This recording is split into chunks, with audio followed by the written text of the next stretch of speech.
Hello and welcome to the Extra Innings Baseball Show. I'm your host, Logan Stump, and with me today is the man of the hour, Jordan Wiegand. How you doing, Jordan? I am super much excited to be here. I cannot.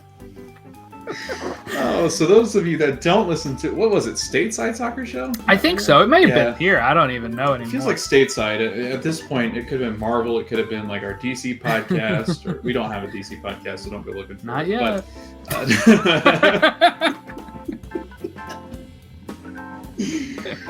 14301. So, Jordan, I had a student find my podcast because he started listening to the stoppage time one. Oh, geez. And he asked me, he goes, 14301, you guys have 14,301 podcasts? I'm like, yeah, that sounds about right. It's about right. It's about right. On one of them, I accidentally said super much, and it's been an in-joke. Just like when we were in Disney and I said, what, potato, tomato? Yeah, potato, tomato, dude. Because, that's the correct term in phrasing, I think, on that one. But how you doing, Jordan? You doing all right? Are you hanging in there? Are you excited for anything coming up? No. I am. No, I'm very excited. While work has been hectic, I'm very excited to come home from work almost every day this week and be able to turn on a baseball game. Right. That's playoffs, October baseball. Really excited for that. So, I mean, yeah, it's a bad thing that the first game is a real dud. Yeah. We'll talk about that. But sure. But yeah, I mean, we'll get there. But not only are we doing a playoff preview, we are also going to be talking some manager news to start stuff off before we do that. But we're gonna give our thoughts, and should we pick our World Series winners? Let's today? Go for it. Yeah, might as well. Let's right? Go for it. Yeah, we'll do that and maybe throw in some MVP talk and stuff like that, because I'm sure we all thought about that when we were off the air. But I mean, we got a huge show. Words are hard sometimes, but we got a big one super today. Much. Yeah, super much. Yesterday felt like 163, right? Even though it was 162, it definitely had that feel of 163 just because of how many teams were in it. Little let down though. Same. So I had the football games on the TV. I had the baseball games on my phone, and I was playing video games on my computer. I had everything going. Would have been a great time for the 6 screens or whatever. But I had MLB Network on, and they were going from every game, and I was just sitting there watching it, and it did not start off the best way. I guess it started off okay. Red Sox started losing right away, and I think, but really, Toronto took an early lead, and then they decimated my Orioles, and then the Mariners got out. Well, Shohei Ohtani led off with a home run to put the Mariners in a bad spot, and actually, they gave up 4 runs in the first 2 innings, and at that point, I'm looking at it oh man, it's not as exciting as 2011. We've talked about how that's one of my favorite memories. Robert Andino knocking the Red Sox out, then Evan Longoria hitting a home run to make the playoffs, and this did not have that same sort of weight. It could have. Right. We could have ended up with so many game 163s. It would have been great. But instead, the baseball god said, "You're getting Yankees and Red Sox, and you're going to like it." Yeah, so I texted Jordan. This was what, last night? No, the night before that. It would have been Saturday night, because I was watching the Dolphins game down in Miami, and I texted Jordan, and he was at a wedding, so I knew you couldn't get back to me. But I was reading through because my dad and I were interested, and I don't think anybody really knows this, but if what would have happened if Seattle would have won, and if the Toronto Blue Jays would have won and New York and Boston both lost, it would have been a 4-way tie. And with the new wild card rules in place, basically what would happen, what I got from it was that, so even in a 3-way tie, this happens. So a 3-way or 4-way tie between teams, the first wild card team listed above, it's basically based on their record and head-to-head finishes. So they rank them, whoever finished better head-to-head with all the other teams, they go first, and then second, third, fourth. Basically what happens is the first place wildcard team that was ranked would pick who they want to play, and the second or whatever game that they're going to play, 163. The thing about it is, though, is if you choose the team right below you, you get the home game. But if you choose Team C, then Team C gets to host the game. And then there's like a tiebreaker where if you choose one team, if it's A and B, then the A team gets to host. But if you choose Team C, then they also have to beat Team B. So it's like a bunch of like you get to choose which wildcard team you want to play. But if you pick the worst wildcard team, you don't get to host any of the games. You have to play one away game. And the Yankees, it's wild. Picked Toronto. They did not want to face Boston. Yeah. They had picked Toronto, and that came out before the games because they already had to pick before game 162 in case if they had to quickly schedule this stuff. Like the Yankees already had to have their pick on who they would pick if they finished first. Right. And so that was the pick. They would have picked Toronto, so it would have been Seattle versus Red Sox. Right. So if you pick the easier route, you actually had the hardest way because you had to play away games. If you pick one of the like a harder kind of medium route, then you got to play your home games as the number one wildcard team. So there was like some advantages, and then there was like huge disadvantages. Like, did you want to try to pick the C team or the worst team and we'll play a one-off, or did you want to play two games and you get to host both? So like there was major like decisions. I couldn't imagine being in that situation, Jordan, and picking the wrong one. Like if you were sitting there as the Yankees and you had finished first and you picked the Blue Jays, well, okay, what made you think the Blue Jays? It'd have been interesting to hear all of those storylines and those narratives, but also try to figure out, okay, was that necessarily the right choice? And then if one of those teams had lost that made the choice of who to play, then what was going to happen with them? Right, because then I think it's managerial, like who decides that and how. And I was wrong too. I was wrong. The Yankees actually picked the Red Sox, so they would have had the home game because I think they wanted to have the home game. Yeah, so they wanted to avoid the away game, one-off game. So yeah, it was fascinating because I had no idea. Now I'm rooting for it every year. I'm rooting for a three-way tie between all. I am Team Chaos. Yeah, I am Team Chaos every year, unless if it's the Orioles go in there. Then I want the easiest path. Yeah. The Cubs had something similar to this where they had to play the Cardinals in a 160. I want to say either it was the Cardinals or the Brewers, and they played like a 162 and 163 and then got shafted and got thrown into the wild card against the Rockies, and the Rockies, who we thought we could beat at Wrigley, we ended up losing to. So we were like one of the better teams, but got knocked out of the playoffs. What year was that? I want to say it was 2018, 2019. I want to say. I don't remember if that's the correct year, but it feels like the right year because the next year was pandemic. Yes. Yep. Rockies in 2018. Yeah. Beat the Cubs 2-1. That's what it was. 2018. Yeah, it was brutal. We couldn't hit, and there was nothing. It was Javi Baez by himself who was hitting well. We were just not a hot team. Speaking of which, we got some news on some fronts where some former Cubs have played. The first one that I want to get into, Jordan, and you were nice enough to update here so that we can get in this before we get on to the managerial and different plays that the playoffs will have.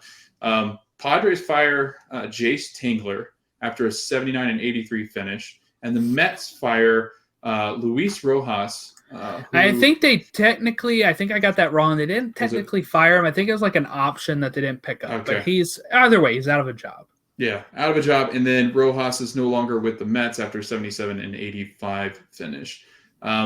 First of all, I want to ask you, Jordan, as a San Diego fan, put your San Diego Padre hat on, right?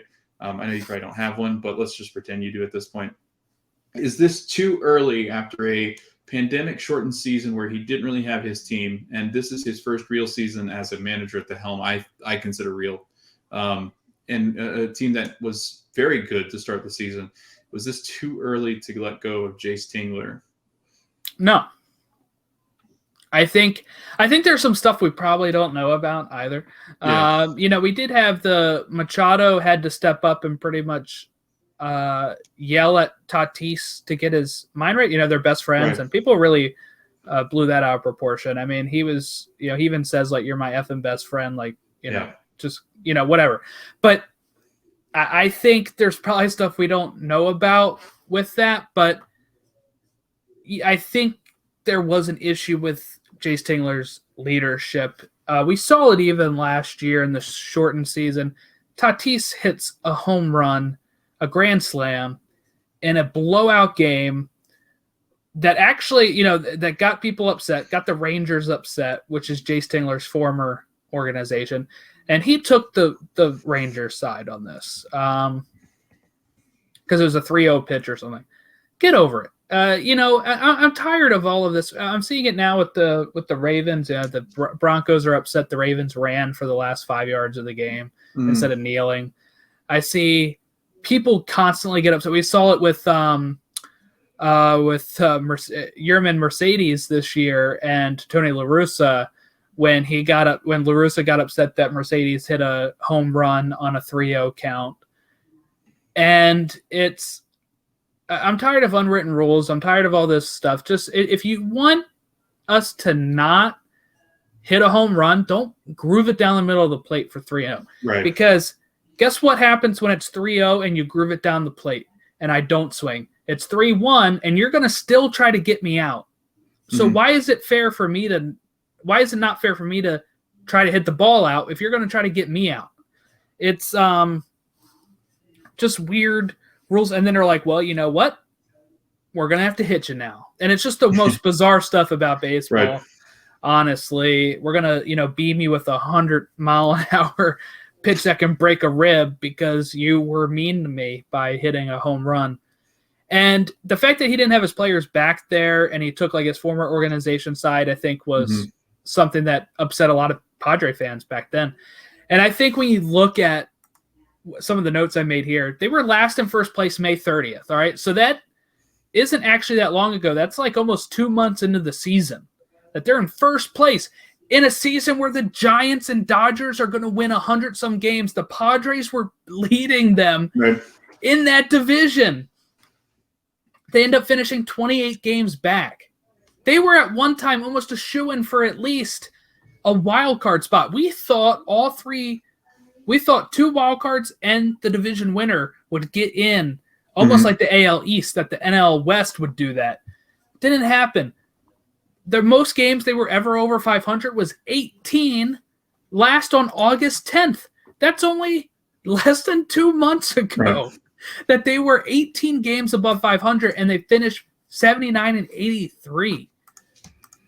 Just some real. I get it. You know, Tatis got injured and stuff for a bit, but they were actually treading water during his injury, where I thought they were going to be okay, and then the losses just really start piling up.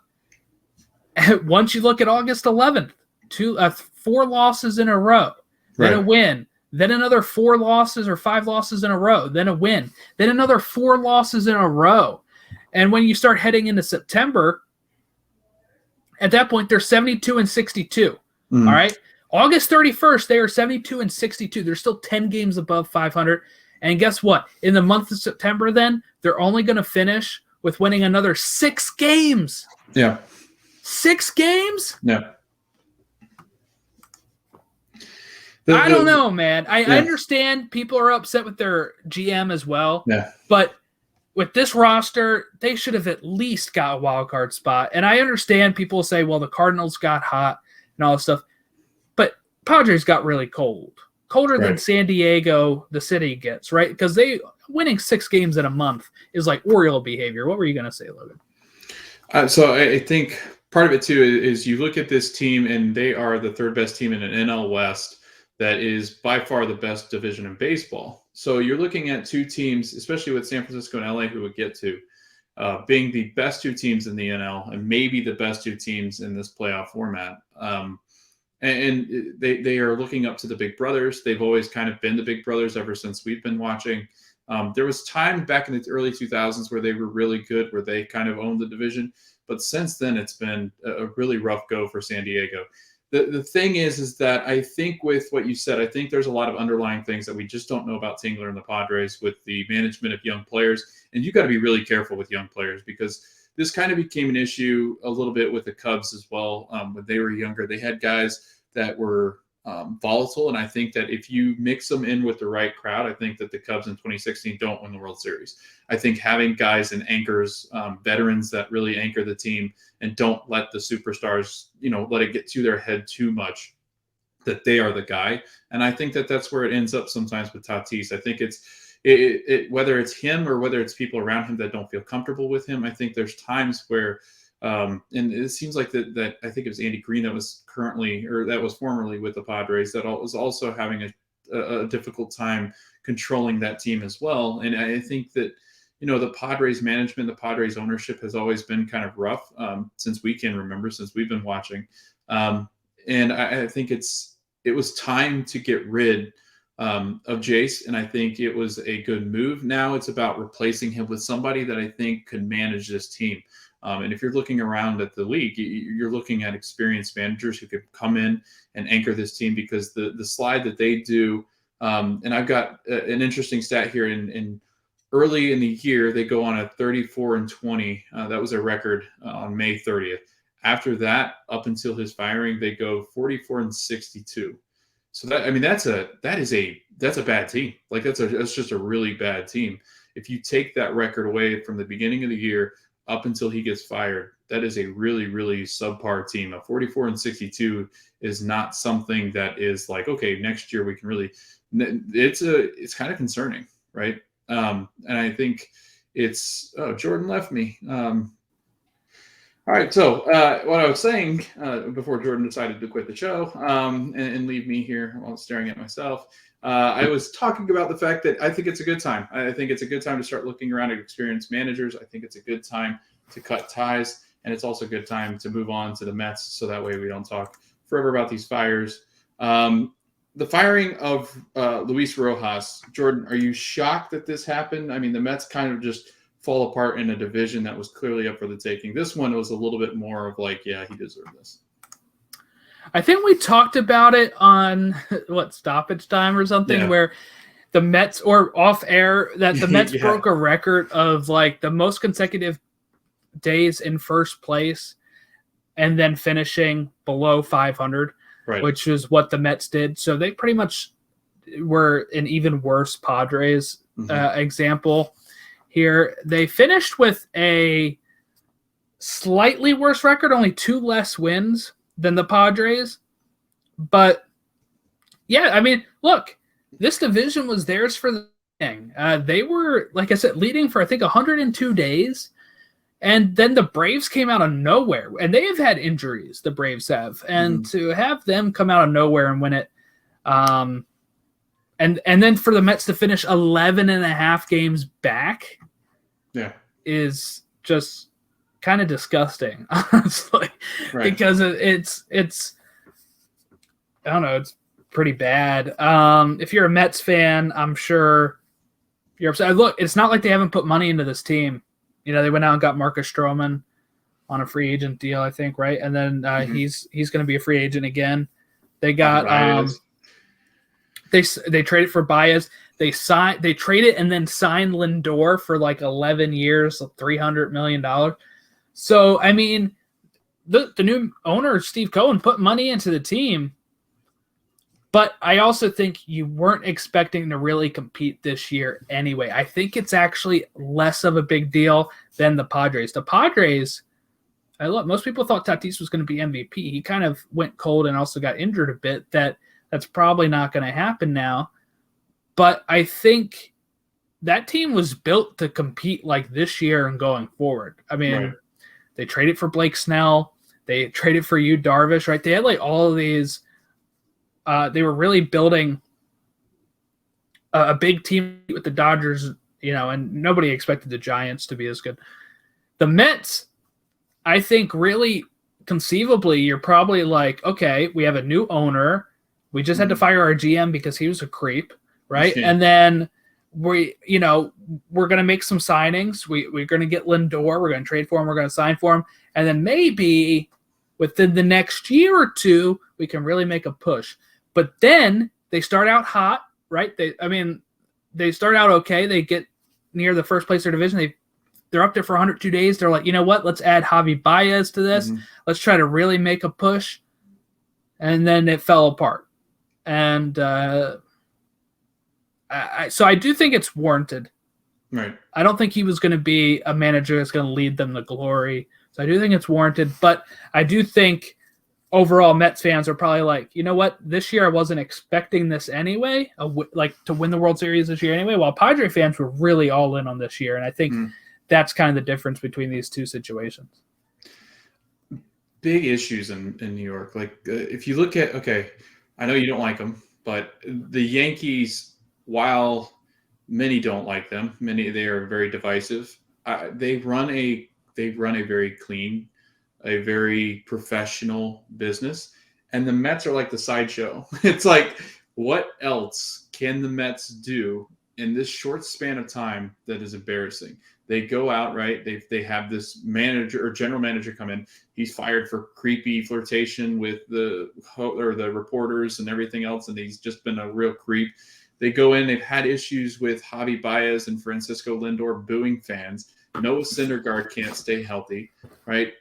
You've got Jake. They also had the if you remember, they also had before Baez played second. Yes. Yes. They had that whole brawl in the tunnel where then they tried to say it was some sort of rat that they were looking at or raccoon or something.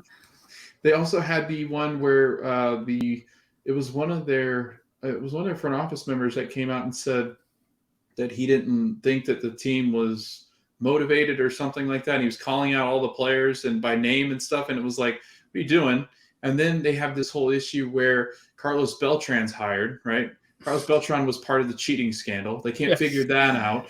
Like what else can they do? They go sign Francisco Lindor for like $340 million.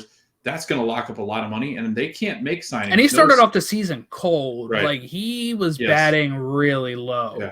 Oh, he was a bust. I mean, he was a big time bust. People are like, what is wrong with him? Like he really, and going out and trading for Baez, who strikes out all the time, being a former Cubs fan. Being a former Baez fan. Being a former Baez fan, not a Cubs fan. I'm still there. It's tough to watch because he is very talented, but man, does he have holes in his swing that he just can't fix. And he's not going to be somebody you can anchor a lineup around. And I think the Mets thought, hey, let's do that because he's friends with Lindor. Well, now Javi will leave. There's no way that they can sign him, I don't think, and stay above there. Michael Conforto, I think, is also a free agent. This team's in just disarray. Noah Syndergaard will leave. I'm surprised Jacob deGrom has stayed as long as he can, right? And the Mets went and traded their best prospect to the Cubs for Javi Baez, which was one of the worst trades at the deadline. If you're looking at return, I think they could have gotten Baez for a lot less, and they decided to flip around this 18-year-old kid who's supposed to be a stud for a guy that hits maybe 230 and strikes out a ton and is not going to help you in anywhere besides defensively. So I don't like. They're such a mess. They've always been a mess. Like it seems like they're in that same with the Padres, where it's like the East Coast West Coast thing. Like they want to be just as bad of an organization as somebody like San Diego, who just doesn't do it right, who hasn't figured it out. But those are just my thoughts. I mean, it's been a horrible, horrible mess over the last 4 or 5 years because there was a time, Jordan, that the Mets were one of the best teams in baseball, and it was like 5 years ago. I was going to say, people always want to say LOL Mets, but I still think back to that, 2015 against the Royals. Yeah. And, that's not that long ago. That's 6 years ago. I would have liked to have an Orioles just appearance in a World Series, honestly. So I think it is funny when Mets fans, or just baseball fans in general laugh at the Mets because, it could be worse, right? I mean, it could be a lot worse. DeGrom, he's great, but he's always injured. And I think that, honestly, I don't know where else he would go. I mean, I'm sure somebody would sign him up, but he'd probably have the same issues, and he wouldn't be able to stay on the field. Right. That's been all their pitchers. I mean, Zach Wheeler, when he was there, was hurt. Yeah. Noah Syndergaard has always been hurt. I don't think he's pitched a full season for a long time. No, he just came back, and they actually played him this last week, and I was like, why would you just shut him down at this rate? He's a free agent next year, and I don't think they sign him. I think you're going to have teams out there trying to do kind of the flip process where some of these lower-lying teams will take a shot on him. I know the Cubs. That's why if I'm Syndergaard, though, I wouldn't even want to pitch for him this year. Like the last week or whatever, I'd be like, I'll keep resting my arm and I'll go to a different team, right? I mean. So I don't know. But again, Mets are a mess. Padres are a mess. they slid. Both of them were in first and took a huge dive. And the Mets was more concerning because that division is just not very good. I mean, when you look at the Braves, they might be the weakest team in, besides maybe the Cardinals, and we'll get to that. But I think the Phillies also are not a spectacular team. They're I think there's times where they struggle pitching. There's times where Bryce Harper can't do it all, and they just barely can hang on and get third place in a division that just isn't good. And I'm surprised that there were teams that finished above 500 in that division. But I guess we'll move on from those two topics just because we got a lot to talk about. So we are going to move on into the playoffs. And Jordan, we can tell you the teams now, right? Because there's no like 163 or 4 or 5 or 6 or however many games that we're going to end up playing. But the bracket is set. The AL wildcard game is going to be the Red Sox versus the Yankees. And that is that's at Fenway, isn't it? No, it should be in the Yankees. Yankees finished above them. Yankees finished above them, yeah. So didn't they?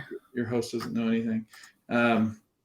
It will be at... No, Boston did finish above them. Yeah, I was because they have the season series. Yeah, I think that's what happened. Yeah, right. And then the Cardinals will fly out to LA at a very difficult Dodger Stadium, a very crowded Dodger Stadium. Quarantining and everything, maybe not. But so those are your wild card games, and then the Red Sox and Yankee game that's on tomorrow night on ESPN, 8:00 or like 8:08. 8:08. I know the playoffs are weird. Cardinals versus Dodgers is Wednesday on TBS at 8:10. 8:10. I was gonna say 8:08 again. Well, maybe 8:07 would be a better time. But those are the wild card games. Let's go ahead and talk about those teams.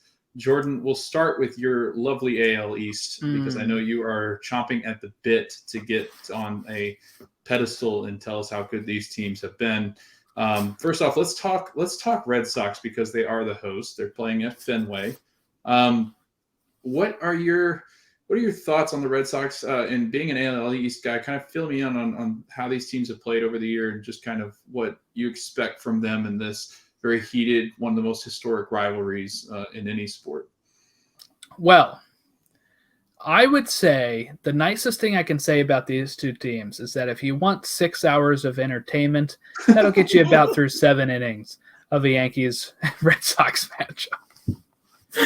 They play slow, all right? And it's been that way since the early 2000s. If you look, Oriole games, if you're an Oriole fan or a Rays fan or a Blue Jays fan, just know, you probably already know that when you're facing one of these teams, your game's going to be longer. But when it's both of them playing against each other, the game's going to be even longer. And you wonder how, when they add in these, like, you have to face 3 batters now. Because really, like, back then, it'd be like, oh, they changed somebody. Let's change our pitcher. Oh, they just changed the hitter. Let's change our pitcher. Oh, they just changed their pitcher. Let's change our hitter. And, like, that would take the game forever. But it still happens even in these times. But look, both teams finished 92-70. The Red Sox won the season series 10-9, so they are very even here. They outscored the Yankees by a single run, 75-74. But the Yankees have won the last 6 games and actually just did a sweep less than 2 weeks ago up in Fenway. Then I don't know. I don't know who I'd even pick here because let me say it's going to be they've had a very up and down season. Orioles started the season sweeping the Red Sox in Boston. Mm-hmm. Yankees started off pretty good. Then the Yankees started declining. The Red Sox got good, and they were winning the division at some point. Then the Rays took over division and the Red Sox curled down a bit. And then it was really like the Yankees hit like this huge plateau for a while where they could not get a win. Then all of a sudden the Yankees start trending up again. The Red Sox start trending back down. It's been that way all season. I've had my eye on these teams, obviously, because they're in my division. And I always be like, oh, man, the Orioles are only 35 games back now. We can do this. No, you didn't. No, you've not watched it for that reason. Don't let other people think you actually did. No, but I was watching them because these are our rivals. But look, I don't know. I think if you're going by recent times, I think the Yankees win this game. But it's up in Fenway. Yes, though, The Yankees just swept up there. So it is very like, I don't know. I mean, the Red Sox won the season series, but like I said, the last 6 have been the Yankees, which means at some point the Red Sox led the season series 10-3. Right. So I don't know. I think my pick here is the Yankees. I really do. I think the Yankees can have it. We'll have it going, and I think we're getting Garrett Cole leading off. Not leading off. It's one game. Yeah. He's going to be the pitcher. If he's leading off, they're in trouble too. Boston is. Yeah. But yeah, LeMayo is out with a sports hernia. Yeah. Gio Urshela just got banged up landing in a dugout. Yeah. Wrong. Joe West was dedicated and went in there with him. He also. Yes. What a player's umpire, huh? JD Martinez has an ankle injury. Yeah. This is really a toss-up, and I'm expecting this game to go like 10 hours. So I don't know. I think my pick here is the Yankees, and actually, I saw a really good point from an Orioles fan online that we should root for the Yankees as an Orioles fan. 1, because the Yankee fans are already annoying. 2, Yankees will always be the Yankees. They have 27 World Series wins. 3, we don't want the Red Sox to become a Yankees 2.0, so root for them to lose so they don't get their big head filled. I mean, they've won like 3 World Series since the Yankees have. So I mean, I think I'm going to go Yankees over the Red Sox, and I'll say this game finishes 7-1. 7-1. Yeah, 7-1. Wow, at Fenway, that'll be rough.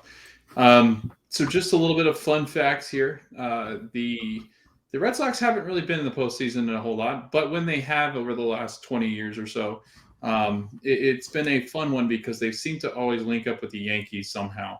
So in 2018, the Red Sox defeat the Yankees 4-1 in the American League Division Series. 2004 was that wonderful 2004 where the Red Sox defeat the Yankees 4-3 in that American League Championship. Wonderful Series. Being used very loosely. Not so good for Jordan. Those games, if I think back to those games, Jordan, those had to have been like at least, because that was that wild series where those games had to be at least 7 hours, right? I think there was actually a game. They went one into like into the next day. Right, they were playing at like 12:30 the one day. Yeah. Yeah, I think it's when Dave Roberts stole that base, and it was like that night. Yeah, it was I just watched the Ken Burns documentary, and they covered that game, and that was when it was. Yeah. 1999, Yankees defeat the Red Sox 4-1 in the American League Championship Series, and in 1978, the Yankees defeat Boston Red Sox 5-4 in an American League East tiebreaker game. Which, if you know your history, I guess that's more fun for you. But that sounded weird. It was like 5-4 tiebreaker game. Maybe it's one of these playing games where they. That's probably what it probably was. Right. Yeah. So, I think what you said was interesting. I think you hit it right on the head. I think that with these teams, it really is a toss-up. I think that there's moments, right, where you're going to see some of this rivalry come to, fruition from the fact that the Red Sox are playing at Fenway. It's going to be one of those classic games. I'm hoping it's closer than 7-1, Jordan, because I like these games, especially not having any skin in the AL East. I can kind of look at this as a perspective of, yes, I didn't like the Yankees when I was little, but right now it's been like they've been like the harmless stepbrother of the AL East. They're finally coming back to a point where I think that they're very good. They've got a very big lineup, and when I talk about big, I mean in height. I wouldn't say finally. I mean, like 2019 and 2018, they had like 100-win seasons. Yeah. But I think, having, I guess maybe not what I say, like having a more consistent and more well-balanced Yankee lineup, I guess. Mm-hmm. I think it's been more of like, let's smash home runs and let's just get ugly. And now they've got a pitching staff that I think is relatively decent. So it seems like they've balanced out that team.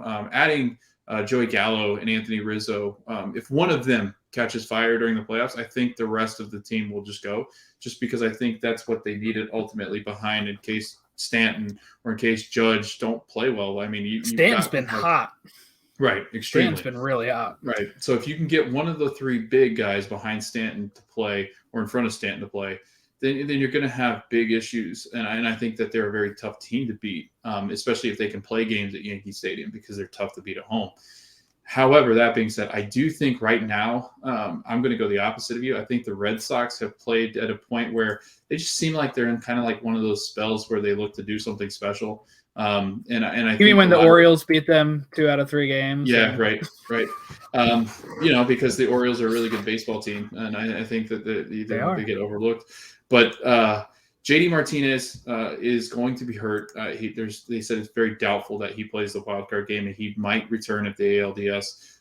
But just to throw some things out there, Martinez, Xander Bogaerts, Rafael Devers, both had pretty good second halves.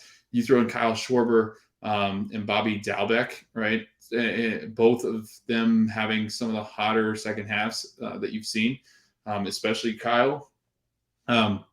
He went on that tear with the Nationals before he heads over.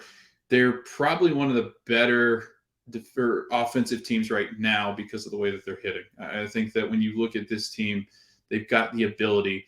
Can they do it against Garrett Cole? That'll be the true test, I think.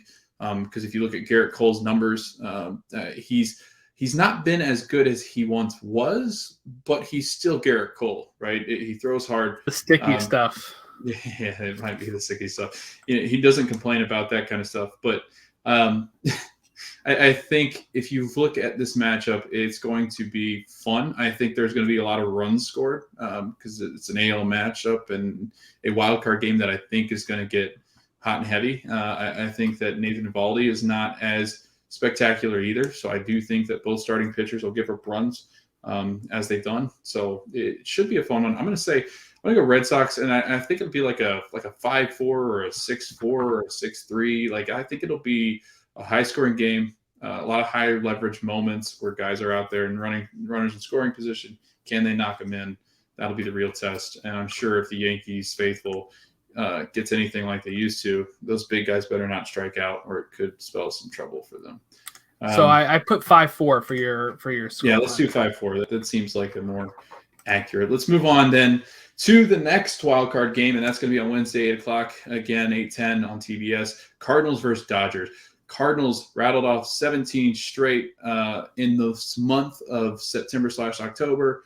I love how baseball does that now. They've combined September and October to be 1 month because we play like 3 games in October. But anyway, September, October, 17-game win streak, Jordan. We talked about this last show. It's the teams that get hot that go the furthest in the playoffs. Can the Dodgers hang on against these red-hot Cardinals, and can the Dodgers be the quote-unquote best team in baseball like they've kind of proven they are this year? Ooh. Look, this is going to be Wainwright versus Scherzer. Like, this is going to be a low-scoring game. This is going to be like a no-hitter versus no-hitter until the 9th inning or something. I mean, this is going to be insane. I would have to go with Scherzer in this. Now, look, when we look about home runs, who leads the Dodgers? Max Muncy. Guess who's out injured? Max Muncy. His wrist and his arm. I don't know if you saw this, but like it was gross. He was going to catch the ball on first, and he put his hand right in front of the batter to try to get the ball, like the runner, and he just got bammed by the runner, and it really jammed in his wrist, and it didn't look good. And they're going to be without Max Muncy. A lot of people were talking about his potential MVP for a while there too. 36 home runs. Paul Goldschmidt's batting .294. Nolan Arenado's got 34 home runs. They're going up against a pretty good hitting team here, but they got Max Scherzer. And when you think about how crazy it is that they didn't get him till the trade deadline, and he is now going to be their starter in a wild card game, is insane. That's just how good Max Scherzer is, and it's going to be a fun game. I think this is my more anticipated game, obviously. Look, tickets are as low as $134 according to the website I'm on. That's pretty good for a 1-game playoff. But Wainwright's been really good too, and the Cardinals, like you said, were really hot. It was 17 in a row, right? I just kind of put that there. I'm pretty sure 17. Yeah, 17. Yeah. So that is not much to sneeze at there, but look, they've got 90 wins compared to the Dodgers having 107, 6, We have 106. 106. Yeah. Look, the Dodgers only lost 56 times in the season. That's more losses than the Orioles have wins. Okay, Right. that's how good this Dodgers team has been. But who am I rooting for? I'm rooting for the Cardinals here because I think it would be fun to see the Dodgers lose. All this money spent, even trading for Scherzer and Trey Turner, and then getting bounced in a one-game playoff because they finished one game back of the Giants, who nobody had expectations for this year. So I do think that'll be a really good game. I think, and I know we'll talk some more. You'll give your thoughts on this, but I think for me, I'm going to go ahead and say Dodgers end up winning 3-1. Nice. Yeah, so being a Cubs fan, I've seen a lot of St. Louis and the way that they handle games like this, right? A one-game wild card. If there's a team out there, I would argue them and the Rays of this generation. Like, I feel like the Rays, like, this is their kind of thing. They seem to always come up big when big moments are available to them. And I think that the Cardinals are very similar in this. And here's why. Adam Wainwright, right? He's thrown 206 innings roughly over the course of the season, right? He's a 40-year-old pitcher who's been around in the postseason for a very long time. I've seen him multiple times in the postseason. He is not fun to deal with in the postseason. A 2.89 ERA. He doesn't give up runs. He goes the length. He gives their bullpen, which is always a pretty stable bullpen, the chance late in games to do well. They've not been as good as they had been in the past, the bullpen, so that might be where if the Cardinals are going to lose, they lose it there compared to some of the other teams. But I think that if you look at Wainwright and his ability to go long in these games in a park that can be difficult at times to hit in a lineup that I think favors him without Max Muncy sitting in the middle of it, against a Trey Turner and Mookie Betts, who are not good in the playoffs usually. They're not typically the guys that you would think would struggle in the playoffs. But as of right now, Mookie Betts, 258, on-base percentage of 343, slugging and OPS combined, right? Not good. 31 games, hitting 258. That's going to be somebody they rely on to get on base. Trey Turner, 233, right, in 27 games. Those are guys that can just blaze the base path. But I don't know if Adam Wainwright, I said Adam Scherzer, I'm going to combine both of them here. I'm not sure. That'd be unstoppable. It would be. But I'm not sure. Wainwright, with his experience, right, with the games that he's played, he's thrown 28 games, 15 he started with the Cardinals. I know him way too well. I'm going to say the Cardinals win this one. And the reason why is because of Adam Wainwright. I think that they were very hot. A 17 game win streak right in the end of September, October gives you tremendous confidence. And I think that with this team, with the experience that they have, with the club that they have, I think that they sit in a special spot to be able to upset a team. And it really sucks because the Dodgers, and we'll get into this because I'll ask you a question later on as we get further in, or maybe now, but at the end of this rant. But I think that it will be upsetting for the Dodgers because last year I think many people will put an asterisk next to it because it was a shortened year. And this year the Dodgers had, if not the best team, at least the second best team. If you take record to be what the indicator, which sometimes I do, sometimes I don't. But this team was so good. The run differential is so good. But I do think the Cardinals have caught him at the right time. I think they've caught him at the right time. Max Scherzer, Jordan, is not a good postseason pitcher. I don't know if people understand that. People that don't watch him, maybe because they're not up that late watching him play in the postseason. He's got a 3.38 ERA compared to Wainwright, who's 0.5 ahead of him. He's never really performed well. His WHIP is 1.13, which is above average in these kind of situations. He did pretty good for the Nats, right? I mean, when he was on the Tigers, it wasn't good, but I do think something can be hidden when you're when you're playing for the Dodgers, right? Right. Like I think he could still go out there, probably pitch bad and still win this game Yeah. with the Dodgers lineup. Their lineup is good. Yeah, no, don't get me wrong. Their lineup's great. But 2019 was his best year, obviously, with the Nationals, the year that they win it. 2017, when he's in the postseason, a 3.68, gave up a lot of runs. And when he's But how many games did he pitch in the postseason that year? He had, how many games? 2. It's so hard to go off of such a small sample. But I don't know. Like, the more he's pitched, I think he's much more vulnerable, I think, than Adam Wainwright. Like, I think Adam Wainwright has an ability, and I guess we'll see, but I think he's just got an ability, having watched him pitch so much as a 40-year-old pitcher. Max is 37, but the experience that he's had in successful postseason games, I guess I'll say Wainwright. I feel like this is like the Cardinals' time to bounce somebody, and nobody thinks they're going to win. Everybody thinks that the Dodgers are just going to roll through them at home. I don't think it's going to be the case. It'd be a lot of fun. Look, I picked the Dodgers, but I will, and we didn't plan this ahead of time, so we've actually fallen on different spectrums the whole time. But I think it's very interesting if the Cardinals do win. I think that'd be a lot of fun. But part of me also thinks Dodgers, Giants, NLDS would be a whole bunch of fun. Yeah, it'd be wild. That would be great. Right. Oh, could you imagine? Would be great. So you have LA and San Francisco playing each other, and then you're going to have an AL East team playing the Rays. The Rays, yeah. It's going to be wild. Like, this postseason, and we talk about matchups, this might be one of the most exciting playoffs. And Jordan, you and I talked about this, and you can't really find a stat on this, but these might be some of the best teams we've ever fielded in a playoff bracket together. Like, this is a solid playoff. Everybody's in the 90 wins except 400 win teams. And I think the Cardinals and the Braves were the only ones to finish without being at 90 wins. Nope, the Cardinals did get 90. That's right, they did get 90. Right at 90. Yeah, Braves are at 88. Yeah, Braves. But we have 3 100 win teams. I mean, that is insane.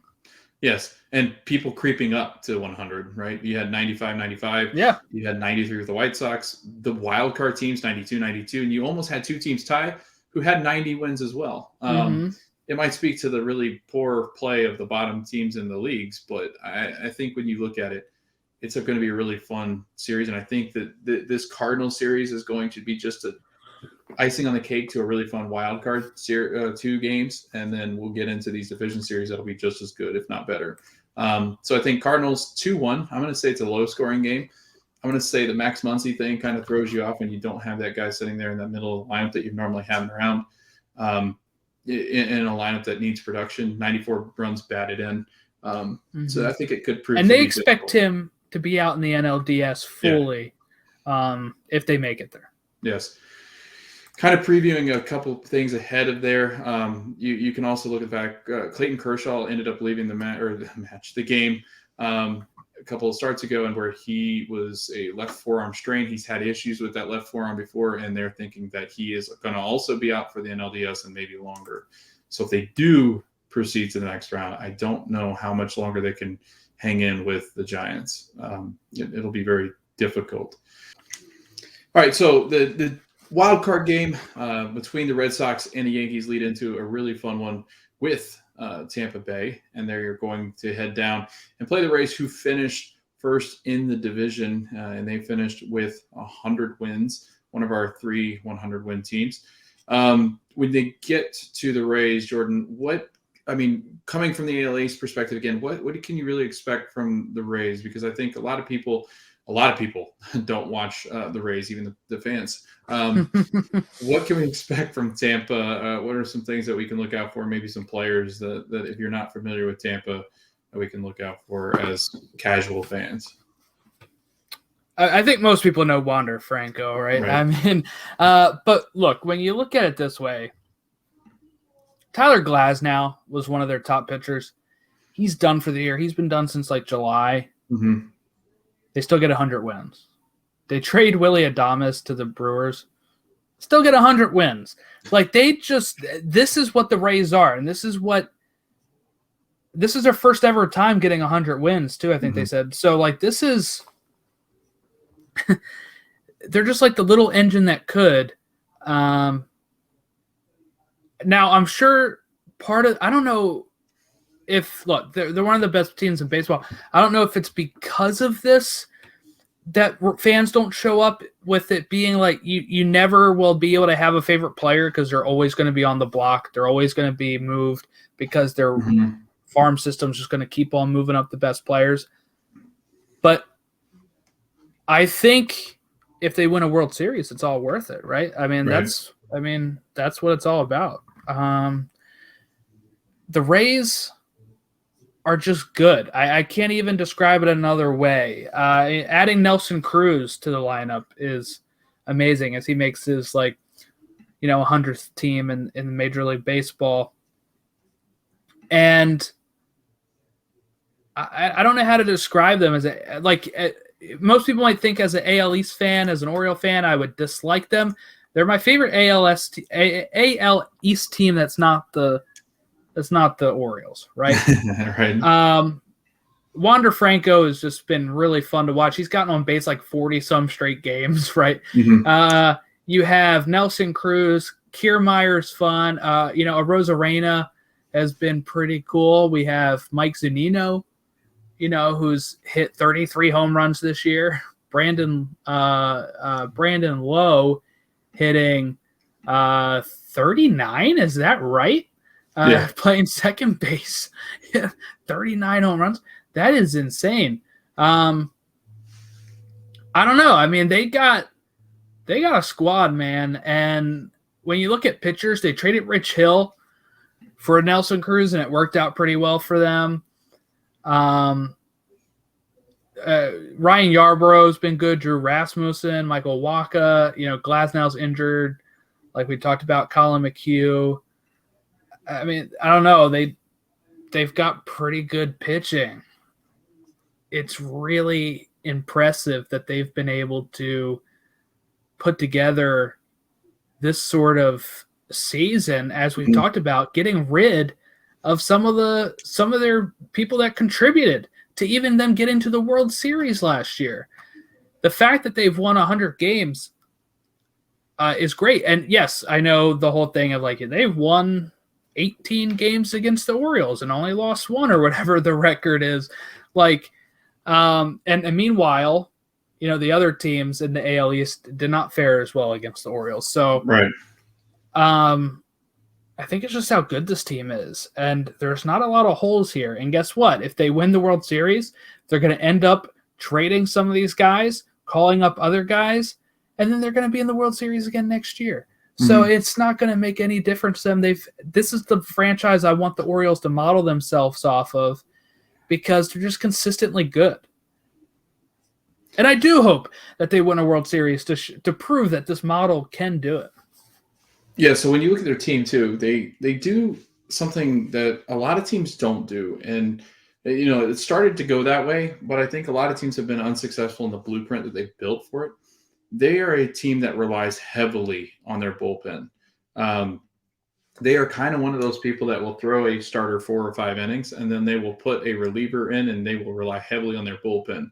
And it's a bullpen that they should rely heavily on. First in the AL in ERA, they've got a bullpen that is amongst the top again, and then one spot above the Yankees with a WHIP of 1.15. So I think it shows just how good that these teams are when it comes to getting guys out when it matters the most. And that's the biggest thing with postseason. In the postseason, because there's games in between, days off in between, you've got times to rest specific bullpen arms, starters that might not have to go as long, or starters that can now join the bullpen arms and the arsenal that they have, because they don't have to worry about playing every single day. So I think that's another thing that makes the Rays very interesting. Now, on the flip side, if you're talking about the offense, they're probably one of the most unbalanced offenses in the playoffs, just because they rely so heavily on that home run ball. Like you said, when you're starting to name guys, it's like, gosh, how many home runs did all these guys hit? It's because they're so reliant upon, and they were third, I think, in the league when you discuss how reliant upon home runs they are. And that's concerning, because if the home run ball stops, so does their production, and then the win stops. And if they run up against good pitching, which you will in the postseason. It elevates. I mean, even some of your average pitchers elevate, or guys that aren't having good games, they find ways to grit out wins. People may have just saw me shrug, and I was just shrugging because I mean they face really good pitchers in the AL East as well. They're in probably the best division in baseball, with having 3 playoff teams all above 90 wins, and even the Blue Jays finishing with 90 wins. That the top 4 teams have been really good in the AL East, and I don't know, they face some really good pitchers, probably better than some of these teams they'll end up facing. Maybe, I mean, they do have to face the Yankees, but I mean, or the Red Sox, depending on. Oops, I just let it slip. I mean, I already said the Yankees are going to win, but I acted like it's a foregone conclusion, which means the Red Sox are going to win. So, I mean, they do have to face, the Yankees, and then they'll have to face, I mean, the Astros have a good squad. White Sox have a good squad. So they will have to face good pitchers, but, I mean, White Sox really have good pitchers. But, I mean, I don't know. I think it won't be that much different for them. And if you look at the AL too, the AL is known for being the ones that score runs. So it's not like you're running against the NL teams NL teams really rely heavily upon their pitching. Whereas I think the AL, if you look at the top 1, 2, 3, 4, 5 teams, 4 of those teams are in the AL, and 4 of those teams are also in the playoffs. You're looking at the Astros runs per game. The Astros 5.33 runs per game. Tampa Bay 5.29, Toronto 5.22, the Dodgers 5.12, and the Red Sox 5.12. So you're running up against really high potent offenses. And if you're going to give the leg up, I think you have to give it to Tampa. If you're looking at a series that can go 7, they really do feel like they have it under control in the bullpen. And I think that's where it's going to matter most with a lot of these games, depending on who they run up against. Jordan, you think they'll run up against the Yanks. I'm thinking they're going to run up against the Red Sox. Did you put in a final prediction? I know you kind of let slip, but final prediction for a series if the Yankees, sorry about the Red Sox, if the Yankees proceed and have to play the top of the division, Tampa Bay Rays. I actually just filled out the MLB.com bracket here, but I have the Rays over the Yankees. Okay. How many games? Do you think it goes long or? 5 games. 5 games. Okay. The Rays can have a difficult. It can be a difficult place to play if people show up, and it's about getting people to show up. I'm gonna agree with you on that one. I'm gonna say it's the Rays, but I'm gonna say the Rays in 6. I feel like their bullpen. Is this over the Red Sox or over the Yankees? The Red Sox. Yeah, okay. I got the Red Sox advancing to beat them up. So, but yeah, I'm gonna say 6 games. I think that the bullpen.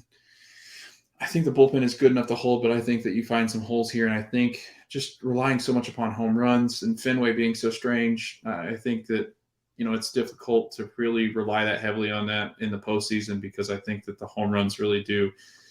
They either come in bunches or they don't come at all. So I think that will be something that forces this to go 6. But I do think that the Rays pull it out just because of the home field advantage and the fact that I think they've got a more solid run production core than the Red Sox do. So especially if JD Martinez has to miss any time, I don't like the chances for Boston in that sense. So moving on, Jordan. We're going to head over to 2 teams we haven't talked about yet. We're talking about the Astros versus the White Sox, and this is going to be a fun one, I think. This is a matchup, I think, that it will be interesting because the White Sox haven't been here much, so I think getting to... And the Astros cheat. It's going to be a great matchup.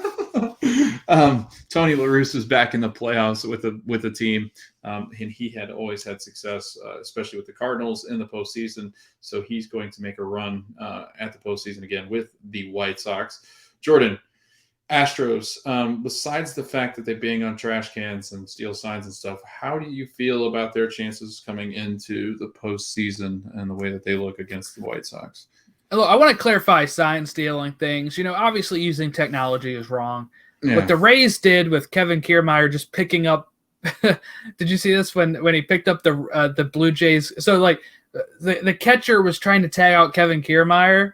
Yeah. And as he's doing that, his wristband that has the secrets on it, like how to pitch to people, flew out of his wrist and landed right at home plate, and Kevin Kiermaier just picks it up. That's totally fine. You're not cheating because you're not using technology. That guy, it fell out of that guy's hand. Right. So obviously what the Astros did was wrong, but I do have to admire it. Look, here's the thing. Before the cheating scandal came out, I really looked up to the Astros. I thought this is what the Orioles should be. They really, they did almost the same thing with losing like 300 lost seasons and then starting to become good. And, we took Mike Elias from there. And look, they can win even without cheating. They can. It is just an asterisk of the year that they won the World Series is a year that they were really banging on the trash cans. And, it makes me not like them at all now, and which is tough because I really did like them. I thought, like they were a team that never really bothered me. I was like, hey, if they're going to beat the Red Sox to get to a World Series, that is fine by me, And now I have to, I dislike them almost as much as I dislike the AL East teams. So it is, it's been a season for them. They started off pretty hot, then they hit some real rough losses against Oakland even, and they've kind of been fluctuating back and forth, but they've got up to 95. They got the second seed, right, of the American League, and with 95 wins. With the way we talk about the White Sox, isn't that the Astros still finished 2 games better than them. And they just hit, man. And one thing you don't have to worry about that when you talk about postseason is that they kind of play in a dome and they play in Houston. So it's not even really probably going to be much of an issue. Their offense will be probably fine. It might be a little struggling in Chicago when they play there. But I actually have the White Sox winning this, though. Interesting. Yeah, I think they're pitchers, just they're pitchers of Hendricks and Kimbrel and, just all everybody that they have there, of course, they're starters too, Giolito and who am I saying? Lance Lynn. That is, they have some really good pitching. They have stars like Tim Beckham. I don't know. I think that the White Sox have the pitching that's good enough to do it. And, looking at games that matter that help them get that, I think when you look at the Field of Dreams game, even though it wasn't a meaningful game, really, it was, I think, a game that mimicked playoff atmosphere, playoff feeling. And then coming back from blowing a save and then coming back and winning that game, there is, I think, a pretty big deal.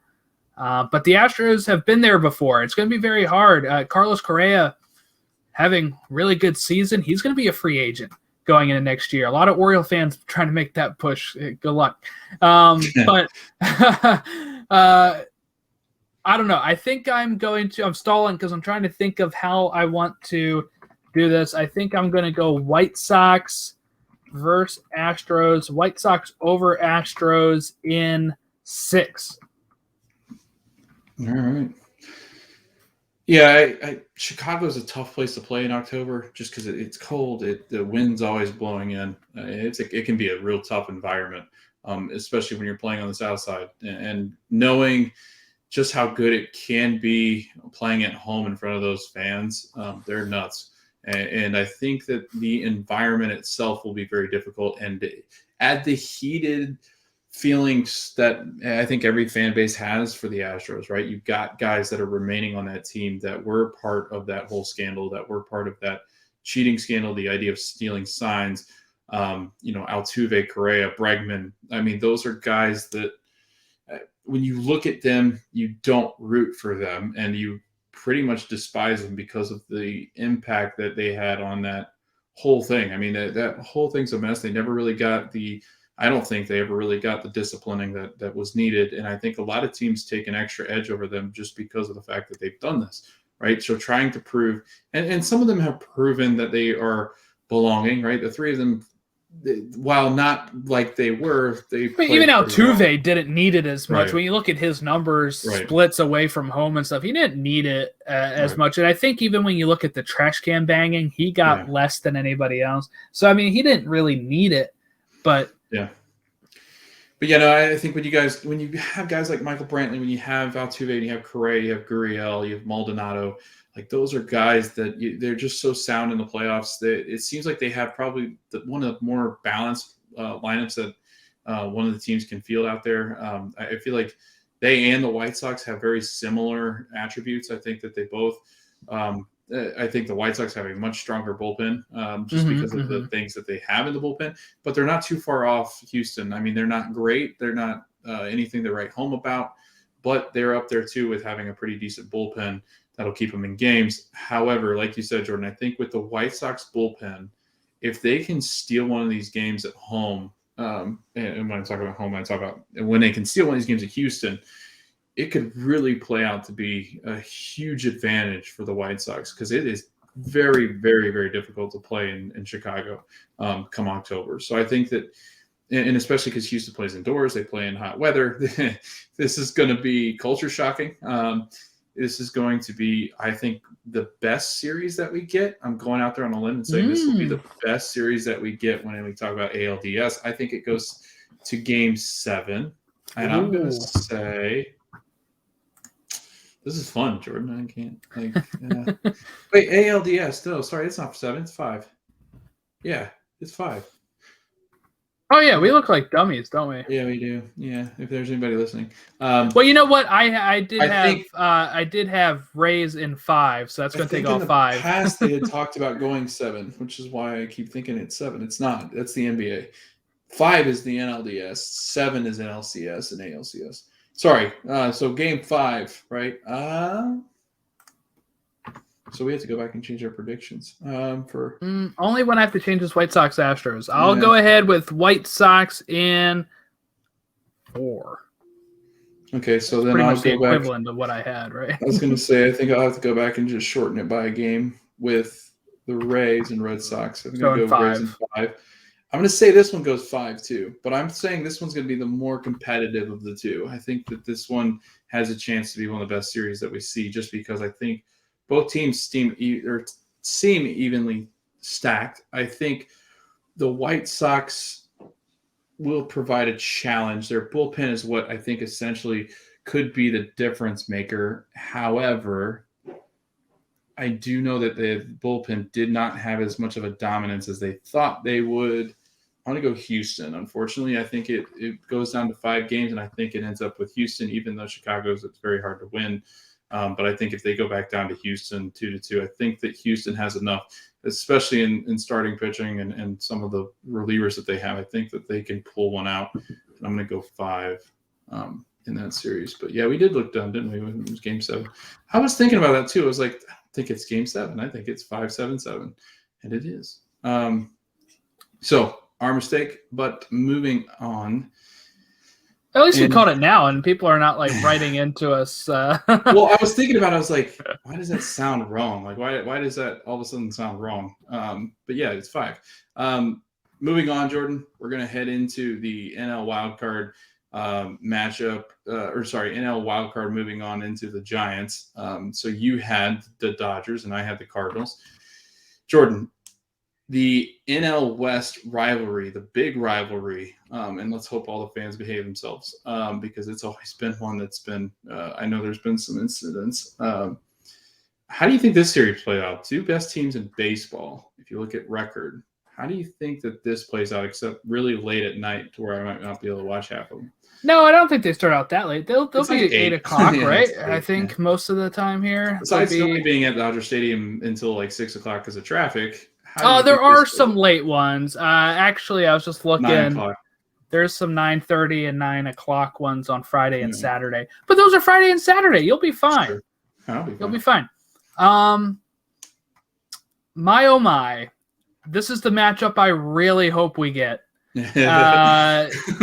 Giants have been really good this year. Ex-Oriole Kevin Gausman has been really good except for the second half of the season. But Brandon Belt's out, fractured his hand or finger. So that'll hurt them for sure when we talk about the Giants. But this team of scrappy underdogs have actually played the Dodgers really well this season. What's the season series? I'm trying to find that right now.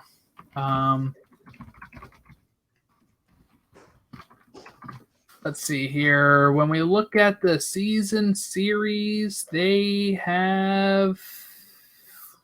It won't tell me. Oh, these guys play each other, huh? Okay, so they defeated the Dodgers in early September. Yeah. And they took the season series at that point. I'm trying to find it on this article here, but it doesn't seem to tell me the actual record.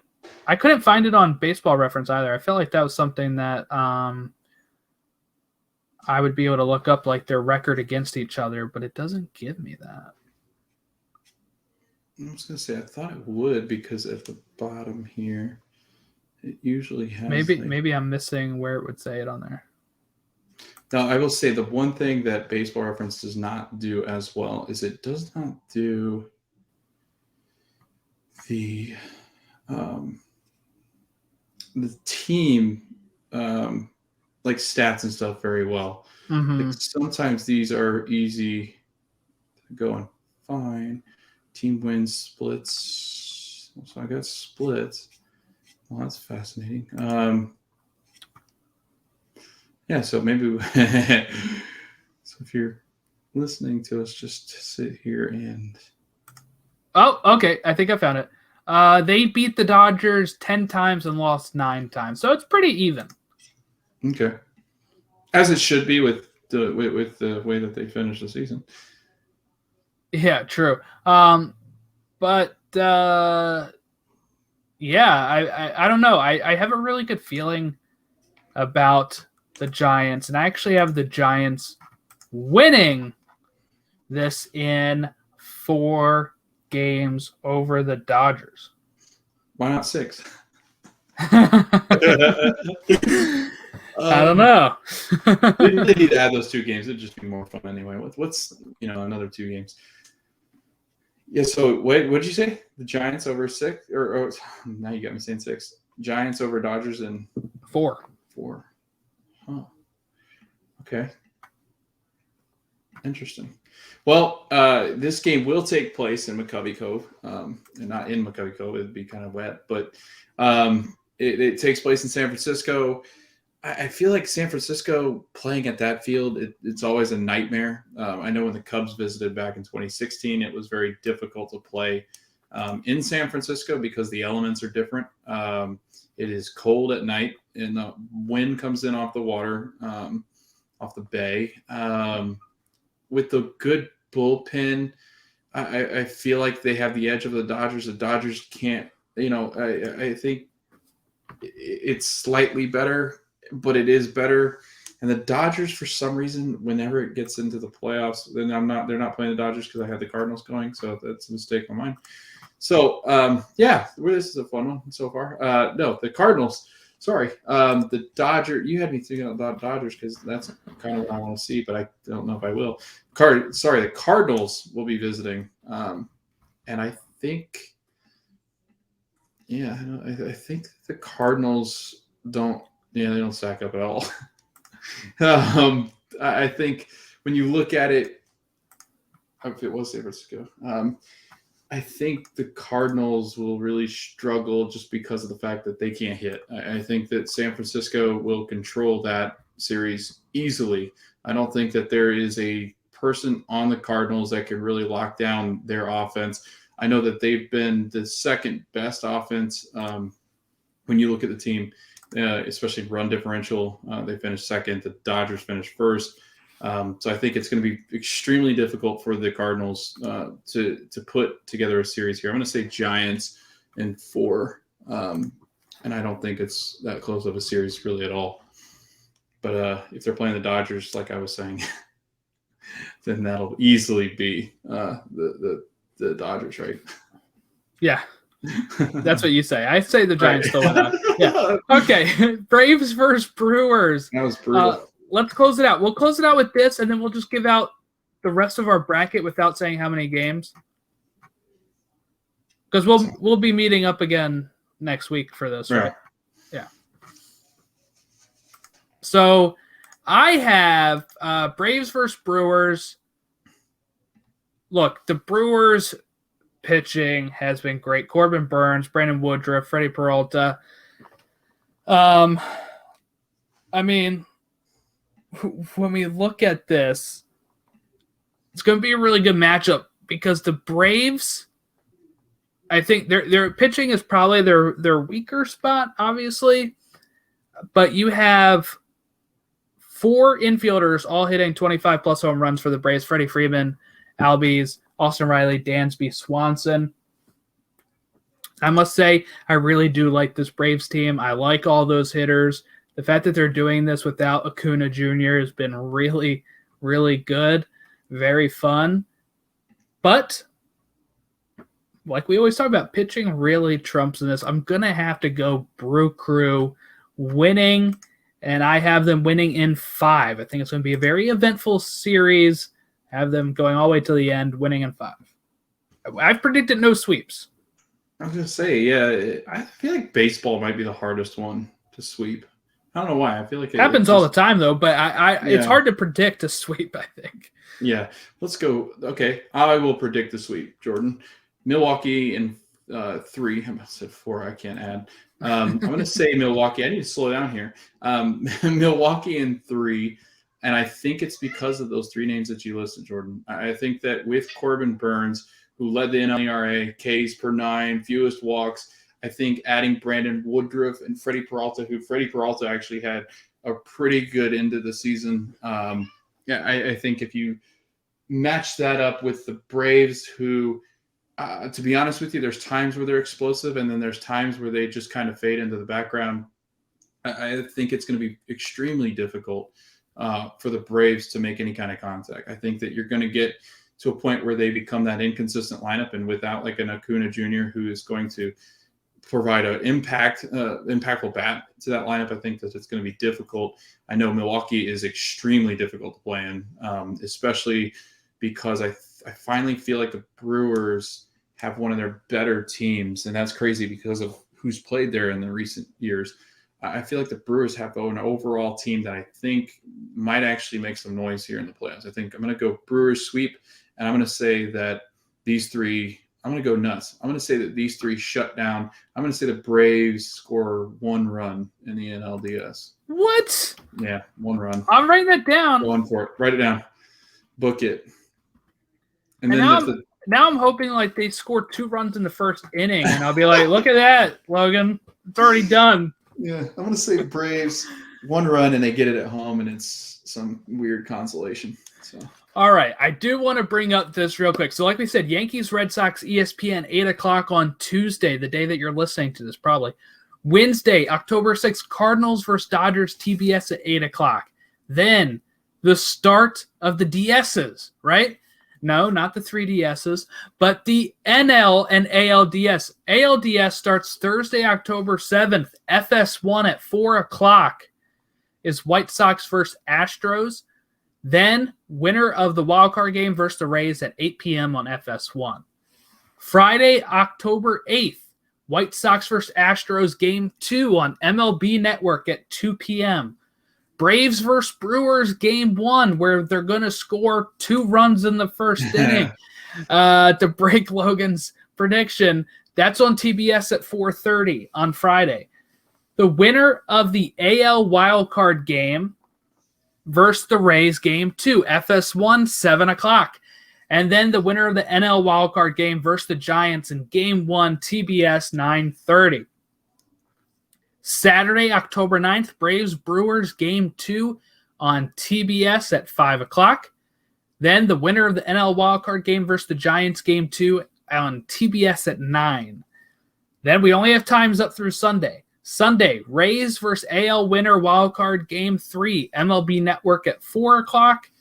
Astros versus White Sox Game 3, FS1 at 8. That's your times through Sunday, October 10th. And I am guessing we will be back on Monday to talk about those games. You can follow real quick us. too. Who do you have winning the whole thing? Yeah, we talked our previous. I have Rays versus White Sox. I have Rays winning. I have Brewers versus Giants. I have Brewers winning on an upset. I have Rays over the Brewers in the World Series. I thought you said Rays over Brewers. Okay. All right, so I've got I got to get this right this time. I've got Tampa and the Red Sox going after each other. I've got the Tampa Bay Rays going on to the ALCS. And then we're going to switch over to the White Sox and Astros. I have got the Astros moving on to meet up with the Rays. I am then going to say that the Rays beat the Astros and move on to the World Series. And in that side, I'm going to say St. Louis is going to lose to San Francisco. So San Francisco will be moving on. I also am going to obviously have the Brewers sweeping the Braves. And then I'm going to go with the Brewers as well, not sweeping. I'm going to have the Brewers beating the San Francisco Giants because it never turns out well for the team that has the highest win percentage in the league. You can look that up. So, yeah, I'm going to go Brewers winning, you said? I'm going to have the Brewers beating I've got the Brewers beating the Giants, yes. Who did you have winning the World Series? Rays. I'm going to go with the Brewers winning the World Series. Oh, that's exactly what you want, huh? Exactly what I want, but I do think it'll happen. I wanted something fun, right? I want the Rays. If I'm going to root for a team, it's the Rays because they've been there. It's been hard to be the little brother. I think that the Rays will be most teams. If you're going to adopt a team and you don't really have a team yet, root for the Rays. It'll be fun. You said all that, but you're picking the Brewers? Yeah, but okay. I feel like picking the Brewers because they're the better team. I think picking the Rays. Well, I have all that written down. So when we come back here, we'll see just how far we are in our correct predictions for. We'll know the wild card by that time, and we'll be at least 2 or 3 games into some of these series to figure out how that's going. Yeah. And then, Monday is another 4-game day. So that's going to be fun. So if we do record Monday again, we'll probably be in the middle of games, which will be which will be crazy. All right, so Jordan, you can follow along with us anywhere that you can find podcasts, Apple Podcasts, Spotify. I think LimeWire still has podcasts. Yeah. You can also find us over on Facebook at Extra Innings Baseball Show if it is working again. You can find us on Twitter at Extra Innings Show. You can also find us over on Instagram at Extra Innings Baseball Show if it's working too, because Facebook and Instagram are run by the same provider.